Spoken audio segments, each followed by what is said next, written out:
Fidèle à son engagement pris en 2019 afin de soulager nos compatriotes du poids financier lié à l'acquisition du passeport ordinaire biométrique, le président de la République avait alors décidé d'en réduire le coût à l'équivalent en francs congolais de 99 dollars américains.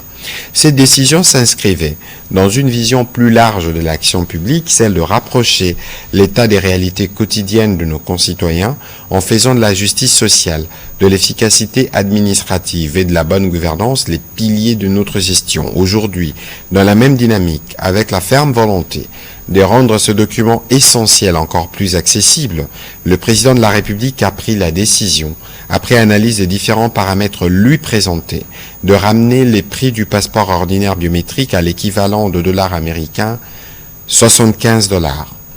Cette mesure, à forte portée symbolique et sociale, vise à garantir à chaque citoyen et chaque citoyenne un droit fondamental, celui de pouvoir s'identifier et circuler librement sans que des conditions financières n'en constituent un frein. Elle participe également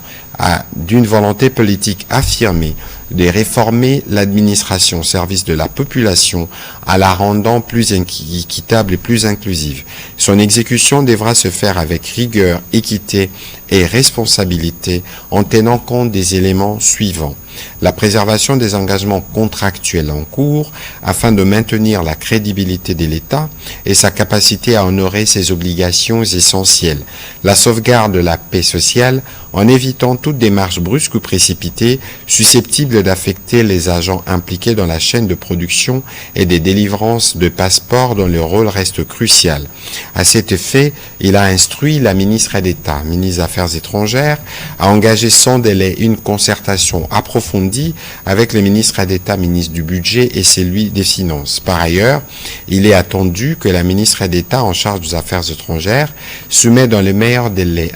au gouvernement un calendrier clair et détaillé de mise en œuvre, comportant notamment la date précise du lancement officiel du nouveau passeport ordinaire biométrique avec la nouvelle tarification.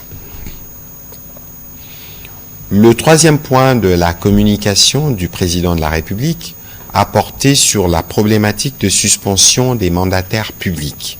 Le président de la République est revenu sur le constat des tensions concernant la gestion des actions disciplinaires à l'égard des mandataires publics, tant au sein des entreprises du portefeuille que des établissements publics de l'État.